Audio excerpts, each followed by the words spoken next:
Mesdames et messieurs les conférenciers, cher Nicolas Bouzou, mesdames et messieurs, penser l'avenir, c'est se réinventer constamment. Et les thèmes d'aujourd'hui ne sont pas ceux d'hier et ne seront pas ceux de demain. C'est en faisant ce constat que j'ai dit à Nicolas Bouzou et à mes équipes que nous ne pouvions pas annuler les rencontres de l'avenir après les avoir déjà reportées en novembre dernier. Nous avions le devoir impératif de trouver le moyen de nous retrouver aujourd'hui pour faire vivre ces rencontres.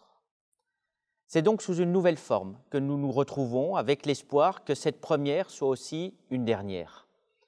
J'espère que nous pourrons rétablir ce lien direct avec le public, avec vous, qui fait la richesse de nos échanges dès l'édition de novembre 2021, qui se tiendra à nouveau, j'en fais le vœu, en présentiel et sur 3 jours, avec un contact direct avec les conférenciers, comme nous en avions pris tous l'habitude.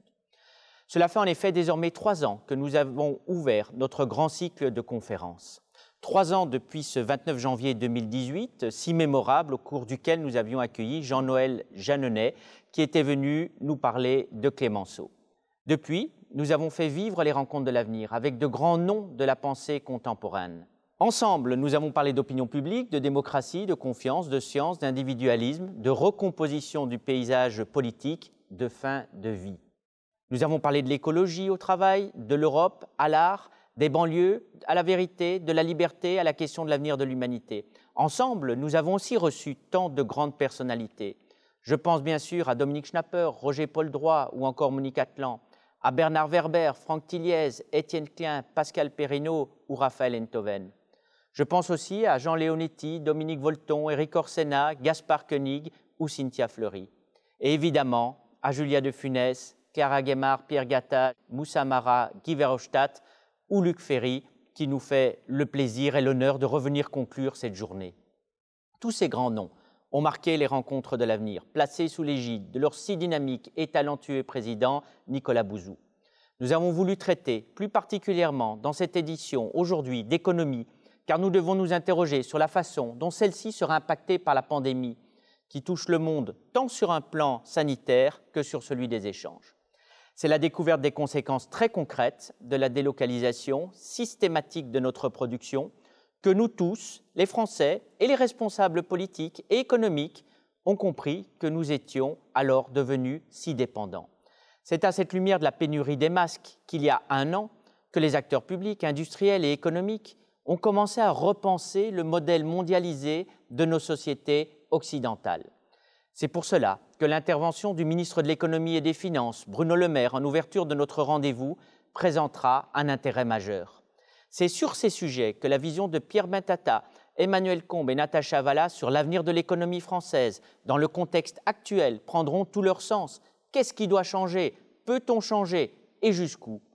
Le débat classique entre les intentions et la réalité. Et puis l'éclairage macroéconomique de l'ancien gouverneur de la Banque de France et ancien président de la BCE, Jean-Claude Trichet, sera passionnant car il est si rare. Avant la pause méridienne, Jean Rottner, Olivier Babot, Agnès Michel et Robin Rivaton nous parleront des politiques de relance locales car c'est bien sûr sur nos territoires que se prépare l'avenir. Ici, pour être concret, à Saint-Raphaël, nous en bénéficierons dans le domaine de la transition énergétique, dans le cadre aussi de nos mobilités ou de notre future usine de valorisation des déchets. Cet après-midi, nos échanges ouvriront de nombreux horizons, plus sociaux, avec l'intervention de Xavier Bertrand, puis de Catherine Barba et Muriel Pénicaud, qui se pencheront notamment sur l'avenir de la solidarité.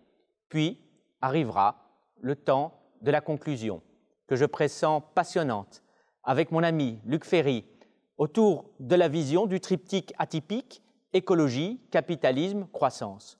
Avec lui, avec eux, nous ne ferons que parler d'avenir, et c'est bien entendu cet avenir qui nous rassemble. Je crois me rappeler vous avoir dit lors de la toute première conférence que parler d'avenir était le moyen le plus sûr d'éviter une forme de nostalgie stérile, d'éviter le fameux « c'était mieux avant ». Cette formule hâtive qui nous coupe du monde dans lequel nous vivons et nous éloigne tellement de cette jeunesse, de notre jeunesse, envers laquelle nous avons un devoir de transmission. Nous allons encore, une nouvelle fois, ensemble, ramener cette formule à sa vacuité. Oui, l'avenir, c'est la jeunesse, c'est celle de nos enfants et de nos petits-enfants. Celle qui nous apprend également, chaque jour, car on a une jeunesse, ici, aujourd'hui, qui a le pouvoir de la connaissance de demain, celle de l'intelligence artificielle et du numérique, celle avec qui il faut revoir nos concepts traditionnels d'autorité pour nous dire que demain sera mieux qu'aujourd'hui et demain sera mieux qu'hier. Je vous souhaite une excellente conférence.